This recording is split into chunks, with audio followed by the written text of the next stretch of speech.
श्री शिवाय नमस्तुभ्यम। महाराज, आप सभी लोग जानते हैं कि 5 नवंबर को कार्तिक पूर्णिमा है, जिसे हम देव दीपावली भी कहते हैं। और ये दिन बहुत ही बड़ा माना जाता है क्योंकि ये देवों की दीपावली होती है।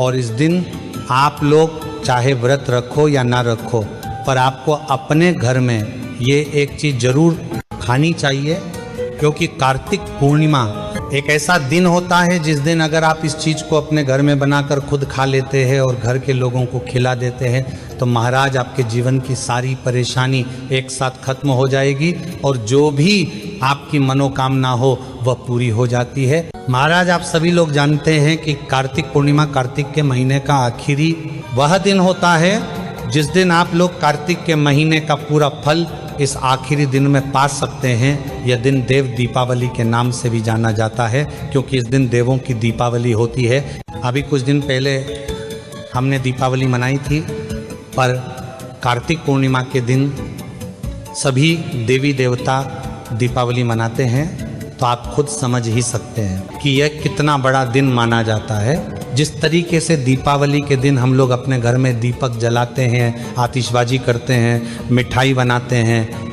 पकवान बनाते हैं, उसी तरीके से दीपावली के दिन भी आपको अपने घर में दीपक जरूर जलाने चाहिए और मिठाई पकवान भी बनाकर भगवान को भोग लगाना चाहिए। महाराज, जब हम जानते हैं कि इस दिन कौन सी वो एक गुप्त चीज़ हो जो आपको अपने घर में इस दिन जरूर बनना चाहिए और खाना चाहिए। आपने चाहे कार्तिक पूर्णिमा का व्रत रखा हो चाहे ना रखा हो, आपको यह चीज़ घर में बनाकर खुद भी खानी चाहिए और सभी सदस्य को भी खिलानी चाहिए। महाराज, आप सभी लोग जानते हैं कि कार्तिक पूर्णिमा के दिन सत्यनारायण भगवान की कथा भी सुनी जाती है। इसी के साथ में इस दिन पंजीरी, या जिसे हम लोग आटे से बना हुआ प्रसाद कहते हैं, वह भी बनाया जाता है। अगर हो सके तो आपको कार्तिक पूर्णिमा या देव दीपावली के दिन सत्यनारायण भगवान की कथा जरूर सुननी चाहिए और भगवान को भोग के लिए पंजीरी या आटे और शुद्ध देसी गाय के घी को मिलाकर प्रसाद बनाकर भगवान को भोग लगाकर आपको अपने घर के सभी सदस्यों में जरूर बांटना चाहिए और उसको खाना चाहिए।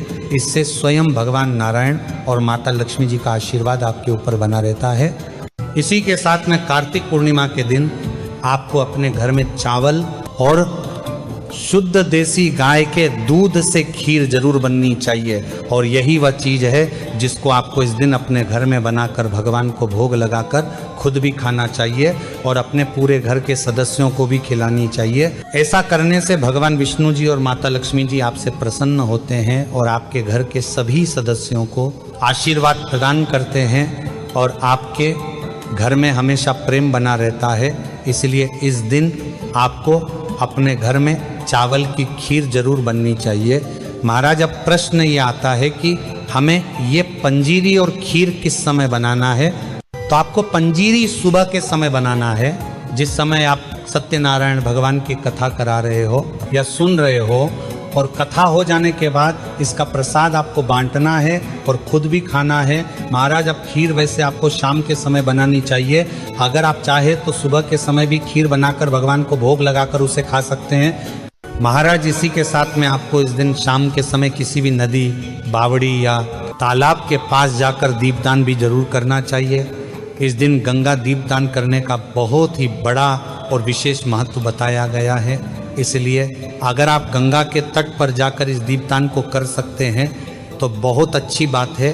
अन्यथा आपके घर के पास में जो भी पवित्र नदी हो, वहाँ पर जाकर आप दीपक जरूर जलाएं। इसी के साथ में अपने घर पर रहकर भी आप गंगा दीपदान कर सकते हैं। इसके लिए आप एक बड़े से पात्र में शुद्ध जल भरकर उसके अंदर गंगा जल डालकर फिर उस जल के अंदर आप कार्तिक पूर्णिमा के दिन दीपक जलाएं। महाराज, इसी के साथ में अगर आप लोग पूरे कार्तिक के महीने का फल लेना चाहते हैं तो इसके लिए आप कार्तिक पूर्णिमा के दिन सुबह जल्दी उठकर कार्तिक स्नान करें, यानी कि ब्रह्म मुहूर्त में स्नान करें। फिर भगवान विष्णु जी और माता लक्ष्मी जी की विशेष पूजन आराधना करें, तुलसी जी को जल चढ़ाएं, उनकी पूजा आराधना करें। इसी के साथ में अगर आप कार्तिक पूर्णिमा का व्रत रखें तो अच्छा है, अन्यथा ना रखना चाहे तो कोई बात नहीं। इसके बाद शाम के समय आप अपने घर में दीपक जरूर जलाएं, विशेष रूप से भगवान विष्णु जी और माता लक्ष्मी जी के लिए और तुलसी के पौधे के लिए दीपक जरूर जलाएं। और किसी नदी के घाट पर जाकर भी दीपक जला सकते हैं। और महाराज अगर हो सके तो इस दिन शुद्ध और सात्विक भोजन ही अपने घर में बनाएं, जैसे कि बिना लहसुन प्याज का भोजन का प्रयोग करें।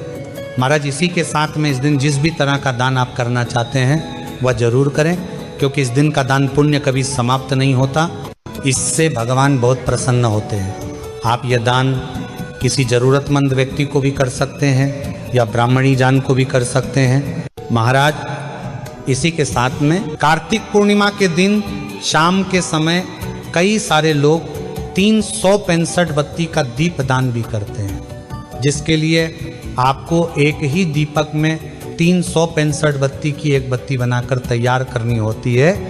फिर इस दीपक को आप अपने घर में तुलसी जी के पौधे के पास में या किसी भी पवित्र नदी के घाट पर जाकर इस दीपक को जला सकते हैं और साल भर किए गए दीपदान का फल इस एक 365 बत्ती के दीपक से ले सकते हैं। महाराज अब हमने आपको इस कार्तिक पूर्णिमा या देव दीपावली से जुड़ी हुई सारी अद्भुत जानकारी दे दी है, पर अभी भी आपके मन में कोई प्रश्न है तो वह आप हमसे कमेंट करके पूछ सकते हो। और आप हमारी वीडियो कहाँ से देख रहे हैं कमेंट में ज़रूर बताएं। श्री शिवाय नमस्तुभ्यम महाराज।